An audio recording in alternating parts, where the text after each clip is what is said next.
আজকের সর্বশেষ সংবাদ। জাতীয় অন্তর্বর্তীকালীন সরকারের সংকট ঘনীভূত।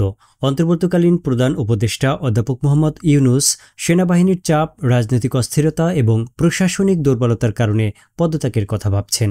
আওয়ামী লীগ নিষিদ্ধ হবার পর এই পরিস্থিতি আরও জটিল হয়েছে। বিএনপি তার পদত্যাগের বিরোধিতা করছে, কারণ এতে দেশের রাজনৈতিক স্থিতিশীলতা আরও ক্ষতিগ্রস্ত হতে পারে। নির্বাচন কমিশনের নতুন প্রস্তুতি। নির্বাচন কমিশন জানিয়েছে 2026 সালের ফেব্রুয়ারির মধ্যে জাতীয় নির্বাচন আয়োজনের প্রস্তুতি চলছে। তবে এই সময়সীমা নিয়ে রাজনৈতিক দলগুলোর মধ্যে মতবিরোধ দেখা দিয়েছে।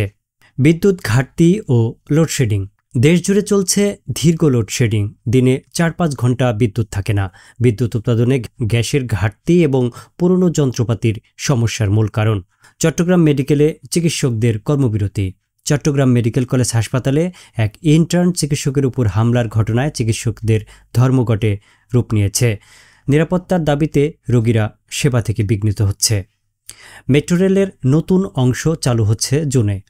ঢাকা মেট্রো রেল উত্তরা থেকে পুরানো পল্টন অংশ আগামী জুনের শেষ দিকে চালু হতে পারে। যাত্রীদের জন্য একটি বড় সুবিধা নিয়ে আসবে। রাজধানীতে অগ্নিকাণ্ড। খিলগাঁয়ে বস্তিতে আগুনে পুড়ে ছাই হয়েছে প্রায় 50টির মতো ঘর। আজিমপুরে হাসপাতালে শর্ট সার্কিটে আতঙ্ক, তবে কেউ আহত হয়নি। এইচএসসি পরীক্ষার সময়সূচি। এইচএসসি 2025 পরীক্ষার 2 আগস্ট থেকে শুরু হবে। প্রশ্নপত্র কাঠামোর কিছু পরিবর্তন আসবে। রোহিঙ্গা ইস্যুতে আন্তর্জাতিক আদালতে বাংলাদেশের অবস্থান। বাংলাদেশ মিয়ানমারের বিরুদ্ধে চলমান রোহিঙ্গা গণহত্যা মামলার লিখিত সমর্থন দিয়েছে। পররাষ্ট্র মন্ত্রণালয় বলেছে, বাংলাদেশের সমস্যা রোহিঙ্গা অধিকার রক্ষায় সক্রিয় থাকবে। আন্তর্জাতিক সংবাদ। ফিলিস্তিনিকে আরও একটি রাষ্ট্রের স্বীকৃতি। মাল্টা সরকার ফিলিস্তিনকে স্বীকৃতি দিয়েছে। এর আগে স্পেন, আয়ারল্যান্ড ও নরওয়ে এমন ঘোষণা দিয়েছিল। ভারত পাকিস্তান উত্তেজনা। কাশ্মীর সীমান্তে পাল্টাপাল্টি গোলাগুলি ও সামরিক তৎপরতা বেড়েছে। দুই দেশের মধ্যে কূটনৈতিক টানপোড়েন বাড়ছে। হার্ভার্ডে বিদেশি ভর্তি স্থগিত। হার্ভার্ড বিশ্ববিদ্যালয়ে বিদেশি শিক্ষার্থীদের ভর্তি সাময়িকভাবে বন্ধ রয়েছে।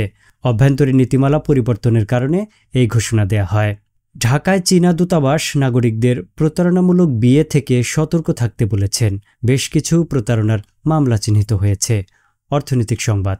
সরকারি ঋণ বৃদ্ধি। চলতি অর্থবছরে সরকার প্রায় 92,000 কোটি টাকা ঋণ নিয়েছে, যা রেকর্ড পরিমাণ। বিশেষজ্ঞরা বলেছেন, এতে বেসরকারি বিনিয়োগ বাধাগ্রস্ত হতে পারে। ব্যাংক বিনিময় হার। আজ মার্কিন ডলারের হার 110 টাকা, ইউরো 119 টাকা এবং রুপি 1.32 টাকা। নতুন কোম্পানির শেয়ার বাজারে। নতুন 4টি কোম্পানি আইপিওতে তালিকাভুক্ত হয়েছে। অপরাধ ও দুর্ঘটনা। বাড্ডায় গ্যাস বিস্ফোরণ ও 4 জন নিহত।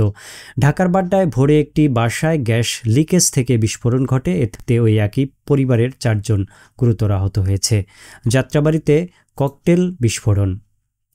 আজ বিকেলে যাত্রাবাড়ির ফ্লাইওভারের নিচে ককটেল ও বিস্ফোরণে 5 জন আহত হয়েছে। পুলিশ তদন্ত করছে। খেলাধুলা। আজকের খেলা। পাঞ্জাব কিংস বনাম মুম্বাই ইন্ডিয়ান্স। আজ রাত 8টা। লাইভ স্টার স্পোর্টস এবং জিক সিনেমাতে। ফ্রেঞ্চ ওপেন শুরু। আজ থেকে ফ্রেঞ্চ ওপেন 2025 শুরু হচ্ছে প্যারিসে। নারী টি20 সিরিজ। ইংল্যান্ড বনাম ওয়েস্ট ইন্ডিজের নারী দল সন্ধ্যা 7:30 লাইভ সনি টেন স্পোর্টসে দেখাবে। আজকের সংবাদগুলোতে জাতীয় রাজনৈতিক টানপোড়েন, বৈশ্বিক পরিবর্তন, অর্থনৈতিক চ্যালেঞ্জ এবং ক্রীড়াঙ্গনের উত্তাপ মিলিয়ে এক সমৃদ্ধ চিত্র ফুটে উঠেছে। আপনি যদি এই নিউজ নিয়ে কোনো নির্দিষ্ট অংশের বিশেষ বা বিস্তারিত অংশ জানতে চান, তাহলে আমাদেরকে কমেন্টে জানিয়ে দিন। আমরা আপনাদেরকে সেই সংবাদটি নিয়ে বিস্তারিত আপনাদের কাছে চলে আসব। সবসময় খবরের সাথে আপডেট থাকার জন্য সাবস্ক্রাইব করুন ট্রেন্ডিং টপ নিউজ চ্যানেলটি এবং আমাদের ভিডিওটি ভালো লাগলে একটি লাইক দিয়ে আমাদের অনুপ্রেরণা যোগাতে ভুলবেন না।